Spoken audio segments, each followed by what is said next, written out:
Thank you for tuning in to the Life of KG podcast. We are all about helping you guys in the beauty industry. Whether you're starting out in this industry or been in the business for years, we want to motivate you, educate you, and support you to grow. Enjoy the show.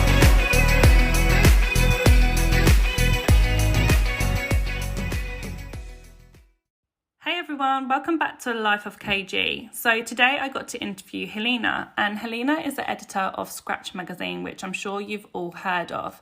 We had such a good interview and we talked all the things nails, we talked about nail competitions, we talked about raising prices within the industry. It is full of loads of information. So without further ado, here she is.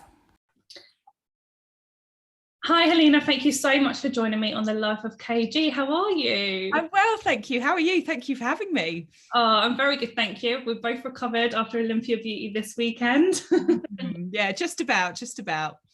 Definitely. So for those of people listening that don't know who you are, can you introduce yourself and just tell us what you do? Of course. Well, I'm Helena Biggs and I'm the managing editor of Scratch magazine, which is the world's leading nail magazine. So it provides business news, insight, inspiration to those that work in the nail industry, specifically the UK nail industry. And we kind of help them to better their business. So yeah, I've been working at Scratch for, I think it's about 12, 13 years now. And I just love it because it's such an innovative, exciting industry in which to work. Nails is ever changing, and being part of the wider beauty industry, as you probably know, or you definitely know, it's just there's constantly things evolving, coming out, treatments, new products, and I love it. It's very exciting. So it's great to be able to kind of tell stories to our readers and help inspire them to grow and better their business. Definitely. What did you do before Scratch then? Was you a nail tech? Was you not? I wasn't. I kind of fell into the nail industry really, but I've stayed here ever since because I love it so much. But I'd always wanted to be a journalist. Well, that's a lie. At the age of about 12, 13, I think I wanted to be a lollipop lady, but I then wanted to be a journalist. And so I went to uni, studied multimedia journalism, graduated, and I started my career in the broadcast arena. So I had a radio show. I worked in TV for a little while, but I think I've always liked a little bit of structure, and I kind of fell into working for a print magazine. I was covering the editor for a while, but it was only a temporary role. And then a job came up at Scratch magazine, which happened to be local. It happened to be, quite girly. I loved it. I was very into kind of painting my own nails, but, wasn't very good at it, and still am not. I leave that to the pros. And yeah, got the job at Scratch and have kind of grown with it ever since. Wow, that's so cool. So how, obviously you're from starting there to now, you've gone to now being the editor. How long have you been the editor of the magazine? It's about 6-7 years now. Yeah, so I was kind of here for the whole gel polish revolution, which saw the magazine double in size, and it saw businesses around the UK double in size and double the amount of clients they could take. And then also the advent of social media as well, which has been very interesting. So it's meant that the team has had to grow, and I've now got a great team of writers that kind of work across all our platforms now, whereas when I first started it was just print, and I don't think we even had a website. So it just shows how much time has changed, really. Definitely. What does your job then entail? Like, what does your day-to-day look like? Oh, every day's different. I think that's kind of why I love it. Basically, I plan the editorial content across all of our platforms, so our social platforms and the magazine, and through that I kind of make sure that we are continuing to inspire, educate and inform our readers, but also entertain them a little bit as well, because we know what beauty's like. It's not stuffy. It's a creative, friendly, lovely industry in which to be. So it's important that we portray messages in that tone. So yeah, I plan and direct the editorial content, but I also talk to brands constantly, brands that are new to the industry, brands that have been here for a while, and if they want to get their message across to the nail market. I work with them and think of the best ways that they can do that in terms of our audience. So it's quite nice because I'm that middleman between editorial and making the message out there, and the commercial side, where helping brands to kind of grow and build their business. So and I've got a lovely team that works with me, our news and features writers, who are very good at hunting down news stories and making them very creative and pretty on social media as well. So yeah, in a nutshell.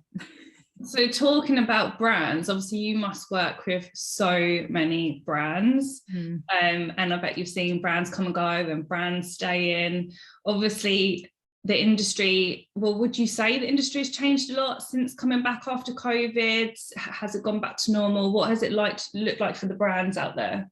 Definitely. I think the first change that was seen was kind of pre-COVID a couple of years ago. I think when the market was kind of saturated, the nail market, with so many new brands coming to the table, and it was more, a lot of them were made by people who were jumping on a bandwagon. And the nail industry, these nail professionals invested in so much money in products and new systems to try and kind of keep up or be innovative and new and exciting in their area. And then a lot of these companies were kind of flash in the pan, and I think it damaged the trust of nail professionals in terms of a lot of brands. So now they look for a great story. They look for who is behind that brand. Do they know their stuff? They look at the health and safety measure of the brand. They look at whether they've ticked all of the right boxes. And I think the buyer became very, very savvy when that happened a few years ago, or when that was kind of brought to light. And so people are questioning a lot more who they buy from and what they buy. And I think COVID just served to, I think it just served to highlight the brands that supported those professionals continually and got them through that stage, and didn't push their sales on them, but supported them, saying, look, we know you can't work and you're not buying products right now, but let us help you in the meantime with some training. Let us help you with your marketing and support. And, brands changed the way that they approach their buyers throughout COVID.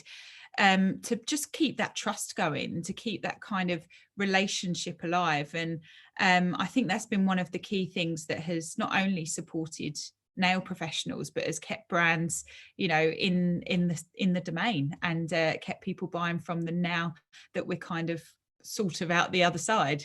I guess COVID was such a big thing for that, wasn't it? Because everyone was in the same boat. No one was earning money. We were all stuck in our houses. So instead of companies trying to make a quick buck and put this training on, that training on, it was actually like, okay, what companies are there to just help us through with our mental health, keep us sane, keep us learning, and just be in there. And there was that big divide there in the industry, I think. Definitely. And even just looking at your social platform, it's been so inspiring and amazing throughout COVID to kind of, the positive affirmations that you've been posting on there. It's not just about sales, it's about supporting the industry and helping them through what has been a really, really tough time. Thank you. I'm glad you noticed that. We just put everything into just helping others, and just all of us just keeping sane and keeping sane together, and making sure everyone just come back with a big bang as much as possible. And still following that through now, like we've all gone back to normal as such, but actually is life ever going to be that normal? And I know the industry still has taken a big hit, and it's taken a long time to get back to what the salons were pre-COVID. So it's still making sure you handhold your students and the people watching you and the people that look up to you, that we're still in a very difficult time right now, I feel. Definitely. I think it's kind of the kind of climate has changed a little bit. And I was looking at a few stats this morning of what our nail salons and beauty salons are doing. And, they're saying at the moment, about 40% are breaking even and about where they were pre-COVID, but a lot more are employing apprentices.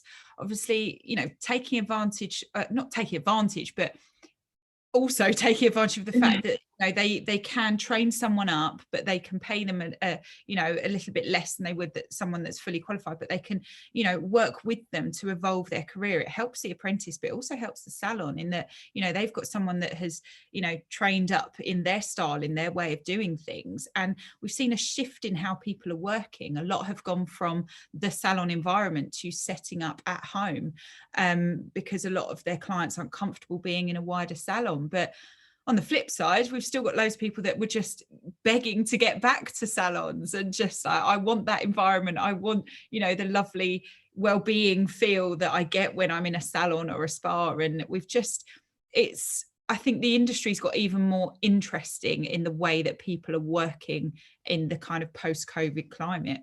Definitely. Apprentices were huge during COVID. There was a company that we was working for that just launched pre-COVID, and we actually interviewed on the podcast, and it blew up and everyone started wanting to do apprenticeships. And we took on 2 apprenticeships to come back after lockdown, and we've had apprenticeships previously as well, but with the government grants that there were it was like a no-brainer to do that. And I think there was a lot of talk of, obviously, there's self-employment and employment in the industry. A lot of self-employment people didn't feel that safe, that wanted to move over to employment. And then you had salon owners that thought, no, okay, I want to feel more secure and have people that were employed. So going down the apprentice route made it a little bit more feel secure, because I knew it wasn't as expensive, because you did have that government funding, which was amazing. I think they've just extended it now as well for another 3 months. And then, you had this shift of people that were salon owners that just thought, screw this, I don't want this life. I just want an easy life and to work from home, build a cabin in a garden, or whatever that might look like. There was so many of that. And then you had other people that, you know, properties were going cheap and they're setting up salons. So exactly. It's kind of seen a bit of a flip, hasn't it? And I think that's what is keeping it so interesting. And it'll be interesting to see in the next year, when the dust has settled a little bit and people have found their footing, what we're kind of left with. What, you know, will there still be free salon properties? Or, like you said, people have been snapping them up, like because so many other high street shops have closed down, and it is just a place now for the service industry, restaurants, salons, and any shop that can't do anything online. So it's going to be very interesting to see how the beauty industry continues to kind of be shaped in the next 12 months or so. Interesting, for sure. So obviously, going back to branding, with the brands that you've been working with over these 12 years, what have you learned about brand building from these companies?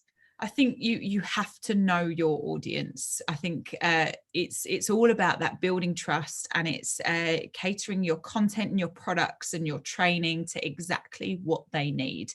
I think we're quite privileged in that the UK beauty industry is quite small. We're a tiny island, so we can really hone in on who our customer is, who our reader is, who our student is, and we can really know what they need and want. Whereas the US market, for example, is completely different. It's so broad.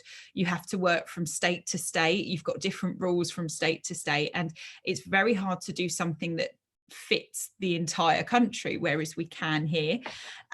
So I think brands have been a lot more communicative with their audiences, particularly over lockdown. They've been able to engage with them on social media, talk to them, find out what's missing in their careers, and then, you know, make moves to kind of tailor that. We saw so many distributors of products and training providers adapt to, for example, online training. And I think it's just they saw what their audience was missing and needed, and they developed something to kind of fit that and fit their needs. So I think brands have definitely kind of created a good sense of trust with their clients, and that's something that's so important. I also think humanizing a brand always helps. I touched on this earlier, but if you know who is behind the brand, you have trust in it. Like, you're the face of your brand, and you've got a great CV, a great background, that people trust that you know your stuff, and you've come out with products because you know what works. And I think it's amazing that you put yourself out there as the face of your brand, and so many more brands are doing that, because trust needs to be formed and it needs to be instilled, and they need to know who they can answer to or ask questions to. So I think faces to brands is a really important thing. Definitely. People buy from people, they don't buy from business, do they? Exactly. And once they start falling in love with that person, they'll fall in love with that brand, then that person can step away at certain points because people already have that trust then in the brand. Yeah. It's really, really important. And a lot of people say to me all the time, but I don't want to be the face. I don't want to be like at the front of everything. And that's also okay if you're not that person, because there's other ways of being able to do it. So people still know who you are. You just might not be doing face to cam on social media because you might not be as confident. Like ambassadors, for example. Exactly. And ambassadors are a great way of doing it because people love these ambassadors. So again, people buy into the brand because they love them. Exactly. And I think, we try and portray this in the magazine. We interview real people that are working with brands. We don't just talk about this is a brand and this is their new launch. Yes, we cover that, but we also try and speak to someone who has made a success from using that brand, or, what they've found from working with that product, because it humanizes it and it's relatable, and you feel a sense of kind of safety that who you can kind of talk to or approach if you have problems, questions, concerns, that kind of thing. Definitely. It's also really incredible as well that you might not get, I've noticed this, you might not get the feedback all the time from people that are reading your content, but when you physically see them or something happens in their life, they'll be like, you're the person that inspired me to do this, or your brand pushed me to do that. And it's like, it's so motivating that you don't have to put yourself out there completely. But if you do share your business story, or you do share your struggles or whatever that might be, it's so relatable to people that you're helping people without realizing. It's not just about putting you out there to be about you. I don't put anything out for it to be about me. Anything I put out is generally to help other people overcome them struggles or to push yourself more or whatever that might be. So I think even though you're putting you as the face of your brand, it doesn't mean it's about you. It's still about the people you're helping or the people that you want to serve. Definitely. I think some of the most popular content on our website are blog posts written by nail technicians who are like, I've had this issue. We had a lot throughout lockdown that wanted to write for us to say, I'm struggling with my staff, but I've, found this grant, or I've found this, and, I want to help others. And so they write about it on our website, and they'd be very honest in that it's been a complete nightmare in terms of staffing and furlough and this and that. And, but this is what I've found so far, and this is what I'm doing, because they wanted to support and help others. But it's just putting that face out there, and it's just being relatable and supporting each other in this industry, because there is room for everybody. Oh, there's definitely room for everyone, which leads me on to my next question, because you established the Scratch Awards, didn't you? Yes. The biggest now event of the year. Didn't the Scratch Awards just happen and it looked incredible? Oh, thank you. Yeah, it was so good. You know what? It was, they took place this year, the week that kind of lockdown lifted, and that we could start going back into party and club venues and restaurants and stuff again. And it was very stressful in the run up, I'm not going to lie, because we had to postpone the Scratch Stars Awards from 2019, because it is an awards that recognises nail professionals, technicians, salons, bloggers across the UK, and rewards them for their efforts. But we have quite a tough judging process. Usually they have to come to London, they have to kind of compete, almost like a trade test, or we go and mystery shop their salons if they're a salon finalist. And we couldn't do any of that in 2020. So it got postponed last year. And we put all of the judging virtually this year, which was a tough process, and it meant that we had to adapt how things were scored. Judges had to adapt how they did things, had to adapt what we asked for, and the finalists themselves had to do everything on Zoom, and everything was electronic and computerized. But we got there, and we had the most amazing party on the 25th of July.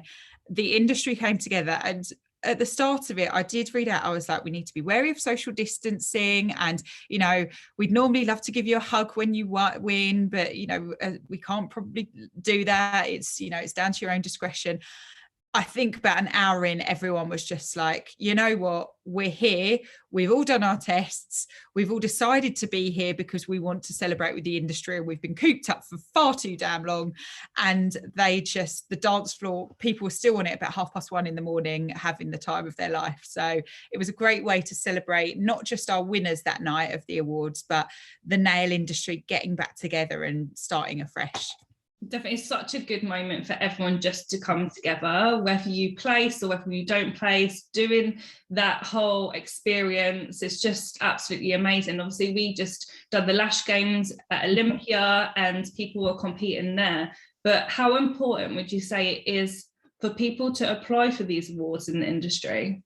Oh, so important. Like you just said, like it doesn't matter where you place. And I think a lot of people don't enter because they're like, well, I'm not going to win. I would always say that's the wrong attitude to have. You enter a competition because it's part of your CPD, really. It's your development. You enter competition. Okay, why didn't I get to the finals? Right, I'm going to ask and I'm going to work harder next year, or I'm going to work on these points.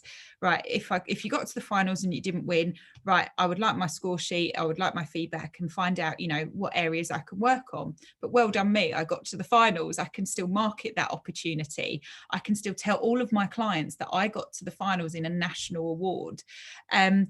It's just the opportunities that come from competitions are amazing, but you should never go in with the attitude to win. That's just going to be a bonus at the end. But marketing materials and the fact it's skill development as well. I think competitions are so valuable for that. And it's not just that, you just get to put yourself to a little bit of a test. You put yourself under pressure. It's something a little bit different to try. And a lot of people come back saying, yes, I was a little bit stressed about it. I was nervous. Of course I was. It was a competition. But you know what? I really enjoyed that. And I met the fellow finalists in my category.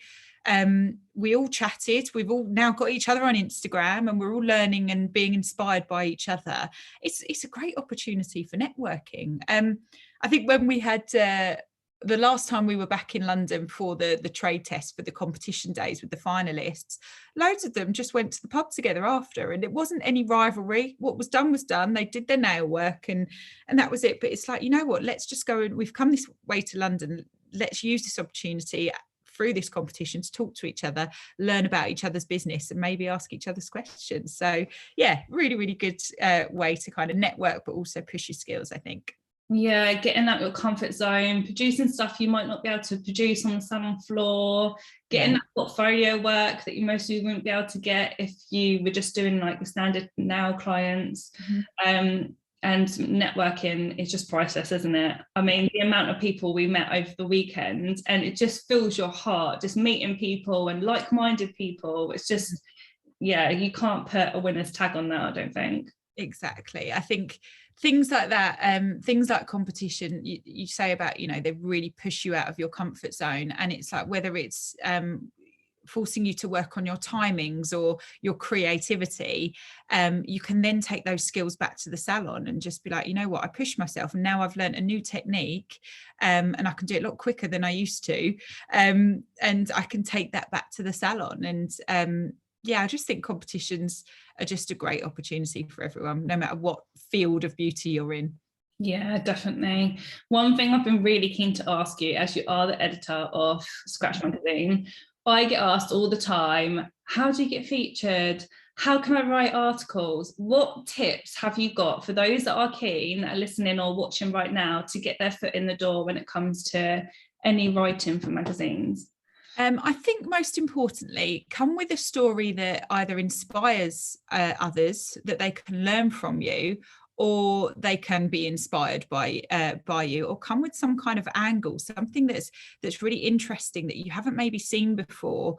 I think that's what we look for. Obviously, we're limited on page space and, how much we can physically put on our website and social media platforms each day. So, we are looking for that content that fits our 3 pillars: to inspire, to educate and inform. So if you've got a really cool story to tell that fits any of those, or you've overcome adversity, or, you've found this really cool business idea, or you've founded a company that's really going to help other people, then bring that story to us, contact us via socials, or via our contact details on our website, and kind of bring us that story and tell us about it, and we'll give you that platform. Definitely. And again, I always say to people, just write. If you've got something, just write, send it in. The worst they're going to say is no. Like, and everyone's always looking for new content, aren't they? So definitely, it's almost like you can't keep up. There's so much content that you can't physically keep up with it all, but you know, we want to share as many stories as possible. And like I was saying earlier, it's those real stories from real people are so important, and they're the ones that are relatable and that, you know, people prick up their ears and listen to. Definitely. What do you think there is to look out for next in the nail industry? Do you think there's any trends that are going to start coming up? I mean, in terms of kind of colour and style, the alternative French tip is very popular at the moment, the coloured French, and the cuff nail is reappearing. But I do think that since COVID, we have seen two sides of the coin when it comes to nails. We've seen people, you know, that are more interested in their natural nail care because they had to take care of their own nails at home while salons weren't open, and they've seen that they need nurturing and they need care, and they might be embracing the natural life. But then on the other half, we've seen people that, you know what, I couldn't take care of my nails at home. I want to be extravagant. I'm going to have as much nail art as I want. Thank you very much. And I think, you know, we're seeing even more so people using nail style as a form of self-expression and a little bit of a release post-lockdown. It's just like, oh yes, let's just, you know, we've been through this, let's put some bright colours on my nails and some dots and some shapes and some different styles. So I think that's exciting, but we are seeing more work with builder gels to kind of strengthen and enhance the natural nail. Acrylics, the traditional liquid and powder acrylic is making quite a big comeback. People are looking for that elegance, that femininity that they might have felt when they were kind of locked up in lockdown. They maybe didn't have the length that they wanted on their nails or the styles that they wanted. So a lot of people are turning to L&P acrylic to have those lovely, beautiful enhancements.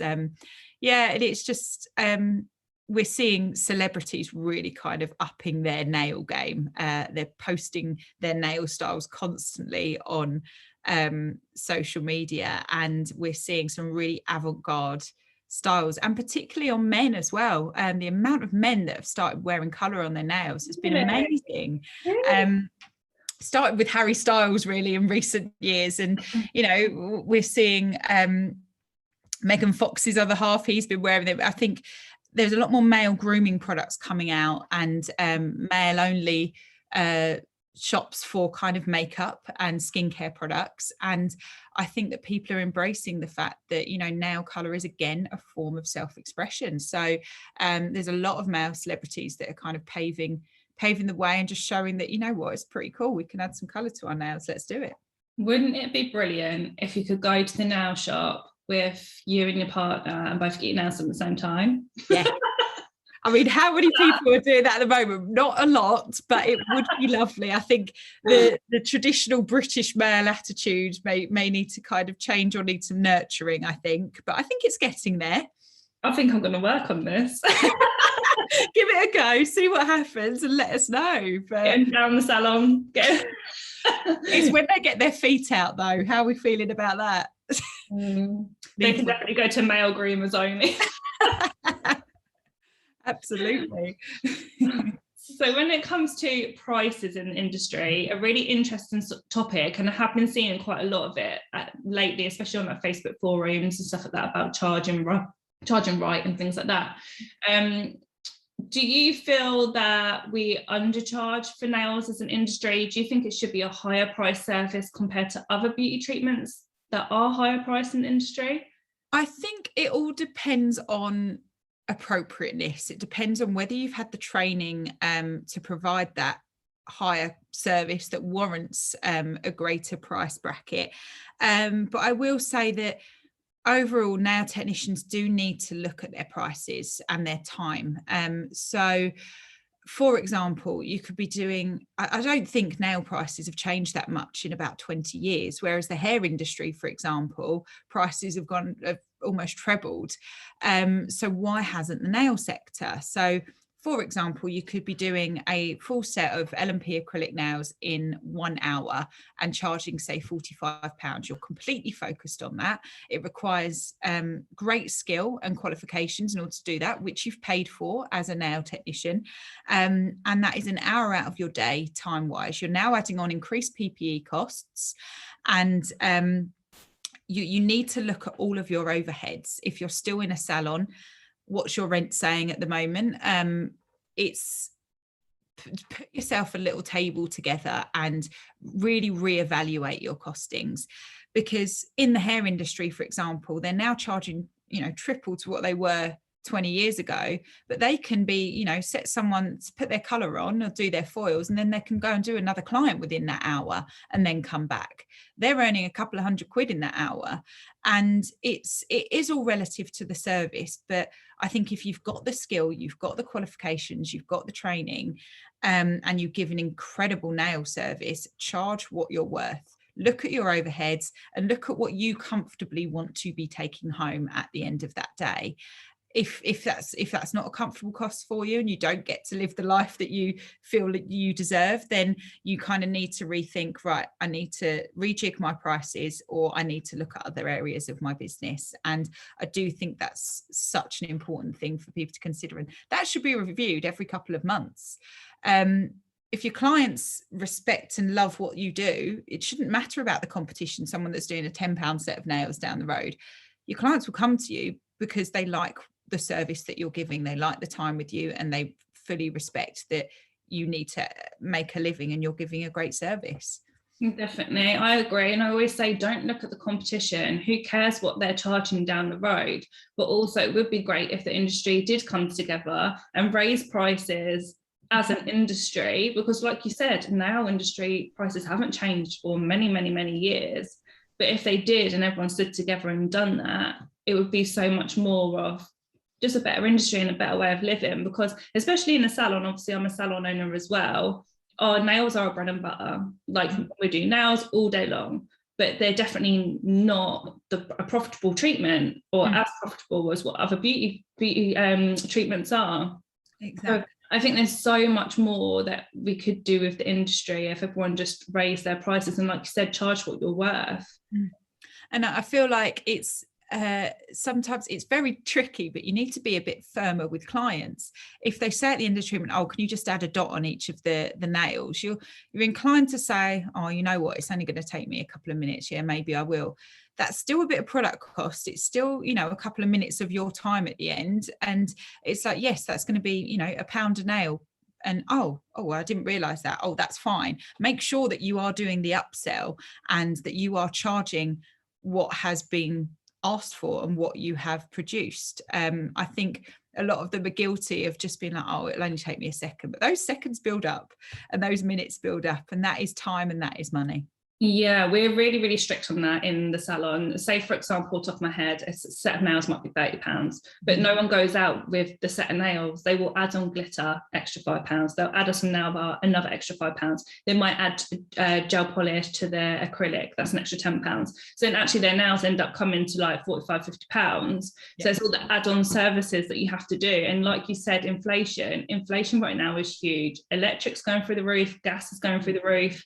If we're charging the same, we'll just end up getting swallowed. So everyone has to definitely renew their prices. I always say, if you can do it every 6 months, raise your prices, it's amazing. But I know most salons freak out at doing it once a year. Yeah. And it's not a scary thing. No, they're not going to go anywhere else. They will stick with who they trust. So we done quite a big price increase literally like a couple of months ago, and I actually, instead of like normally planning it, I normally plan it, I normally send emails out, I give everyone a heads up. And actually I found that it was actually my team, they said to me, do you not think we're making a big deal out of a price increase? Why don't we just change them and see what happens? Yeah. And actually I changed them overnight and we didn't have one comeback. I didn't send no email, I didn't do no notice on the reception. Everything I normally have done over 12 years I didn't do, and there was no impact at all. Really strange. Yeah. People have just missed their treatments so much as well, and they've put a value on their treatments, and they're like, you know what, I'll kind of pay whatever right now because it makes me feel good. And I've come out of lockdown and, you know, I have my lashes and my nails done now regularly every 3 weeks. And that wasn't me pre-lockdown at all. But I'm kind of fed up of sitting at home for 18 months, not having these lovely treatments. So I'm kind of the guys where, I don't know, it's not everybody, but I will pay what they're worth to have that done and feel good, because we deserve it right now. Exactly that. But it's been an absolute pleasure talking to you and answering all of my questions, and we've had this in the diary for a while now, so finally come around. You know what, it was so nice to actually meet you, albeit briefly, last week before coming on the podcast, because there's been so much kind of virtual contact between, you know, brands and people over the last kind of almost 2 years now, that it's been nice to see you in person. And thank you so much for having me on. You're so welcome. Where can people connect with you or connect with Scratch?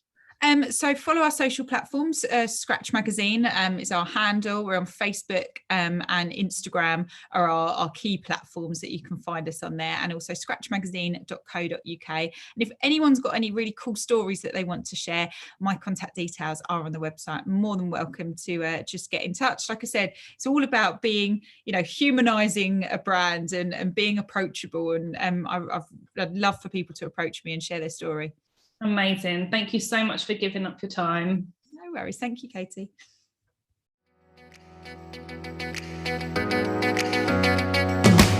If you love this episode, please share and tag us on social media at KG Salon. I always follow them. If you're a salon owner and would like to join our membership program, coffee, cake, and chat, get in touch for a space. Be around a like-minded tribe. Have 400 pounds worth of mentoring a month. And push yourself to the next level. I love being a part of such a great community. Until next time, have an amazing, successful week.